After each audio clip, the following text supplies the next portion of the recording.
Hello friends, Heidi here from Rain Country. God is good all the time. And today I'm going to show you a couple of different ways that you can save your tomato seeds. And I'm going to talk about another way. Now the easiest way to do it is to take a slice your tomatoes up and put each slice into a small pot, maybe one, I'd say at least 4 inches, and put it away for the winter in wherever place is going to stay cold, that you don't think the tomato seeds will just sprout on their own, because you don't want them to sprout until you're ready.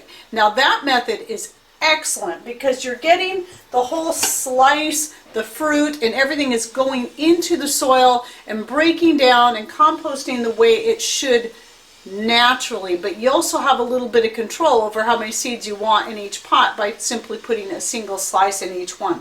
Now that will still give you a lot of tomato starts just from one slice. Now what you want to do is when you're ready to start growing them, put them in wherever your warm growing area is, whether it be your greenhouse. For me, I tried doing this in, I'll tend to do this in styrofoam coolers inside my greenhouse with a piece of Lexan or polycarbonate over the top, so I'm getting a bit of a greenhouse within a greenhouse effect, and it works really well even here in our cooler climate without having to use added electricity or added light. That works pretty good, and I will get some pretty good healthy plants out of that. Things that I had an issue with that method is finding a cold enough place to store the pots where they won't sprout before I'm ready for them to. And so I tried last year this method I'm going to show you right now. And then I'm also going to show you another method that I have used in the past that is excellent, that I think quite a few people already know about. But I'm going to go ahead and show it to you because it may be new to you, but it is an excellent tried and true method. So what I have here, it's a little small guy because all of them were small, but this is the Castelluto Italian tomato that I talked about in my favorite tomatoes. I said I wasn't going to grow it again. However, I need to mention yet again, which I did not in the video, because until I tried some more that were really ripe, I just didn't realize how truly intense the flavor of these are. They are sweet. The flavors, it's just intense. I don't know how else to describe it. It is a wonderful flavor. And even though the tomatoes are small, and even though they don't give me a whole lot, I'm thinking I want to try it again. And I'm hoping that by saving the seeds from this year's tomatoes and then trying them again in my own little microclimate, that maybe they'll do better for me next year, because I would love to get a bunch of these. They are excellent, just eaten plain like this or added to salads. So good. So this is the tomato I'm going to be slicing up today and showing you how I'm going to save the seeds. So let's get started. Okay, so the first thing I want to do is I really want to slice it this way. So I'm going to cut this little end off, which I will eat later. It won't go to waste.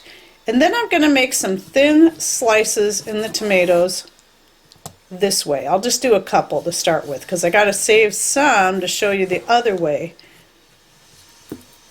Yeah, just such a wonderful, I mean, I almost hate to have to, as tasty as these are and beautiful, I almost hate to have to set these aside for seed, but there's a couple more out there coming in. And now I'm going to place them on a plate with a paper towel. And you can see right here I have it marked what type of tomato it is, so I will know. And then what I'm going to do is I'm going to set these aside in somewhere here in the house and just let them dry out on the paper towel. Now you may want to look for a more natural paper towel that doesn't have any bleach or anything in it, but I just grabbed what I have.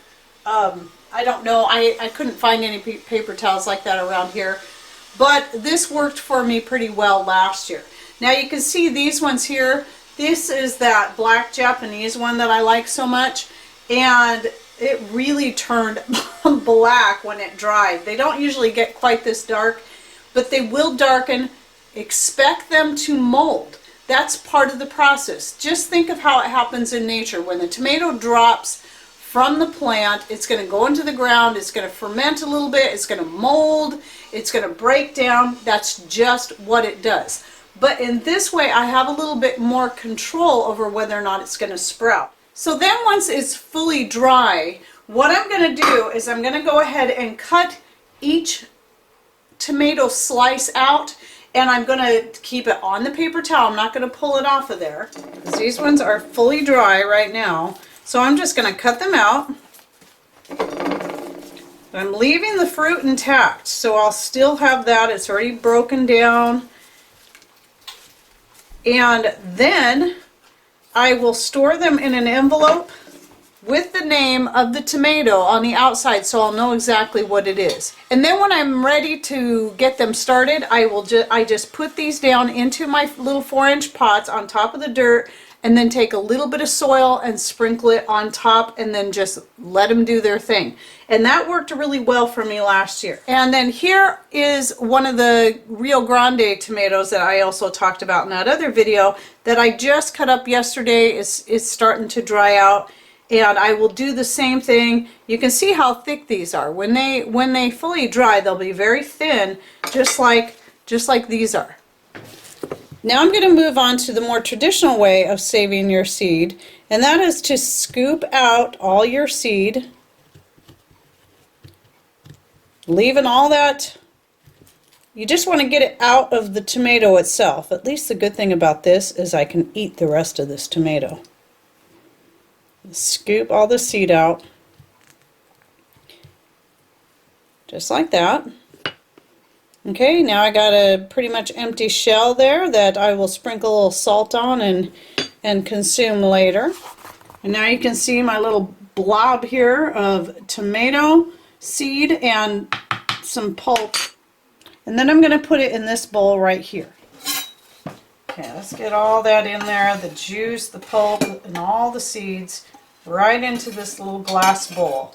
Glass is going to be preferable for this. Not plastic, especially not metal, unless maybe it's stainless steel, and even then I just say go with glass if you have it.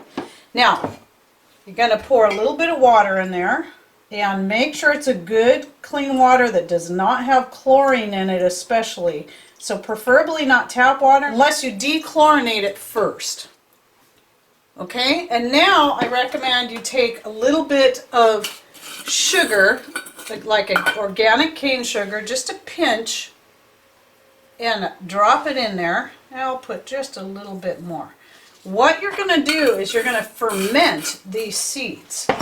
So we'll stir that around in there. And another thing you can do, this is just an option, I've done this before in the past with my fermentation starter, just to be sure you don't have to worry about it not fermenting. Just put maybe about a teaspoon of your fermentation starter in there. And if you don't know anything about my fermentation starter, I'll go ahead and link to a video about it and how I make it right up here. And I can't remember if I talk about all the different ways I use it in there, but I have quite a few videos on how I use it. So what you're going to need to do is you're going to need to give this mixture about 3 days to fully ferment. So you're going to want to cover it with a cloth or a coffee filter and a rubber band. You're not as worried about dust in this because it's just seeds for planting, but you don't want to get bugs, especially fruit flies are going to be attracted to this. So this will just keep them out of that, and they're going to set it aside for 3 days. And then what you'll see is that the outside part of the tomato is going to break down, it's going to ferment, and it's going to be more ready for planting when that time comes. So, 3 to 5 days tops is how long you want it to sit, and don't forget about it. But even if you do, you forget about it and all the liquid dries out, well, just scrape the seeds out and then put them in an envelope.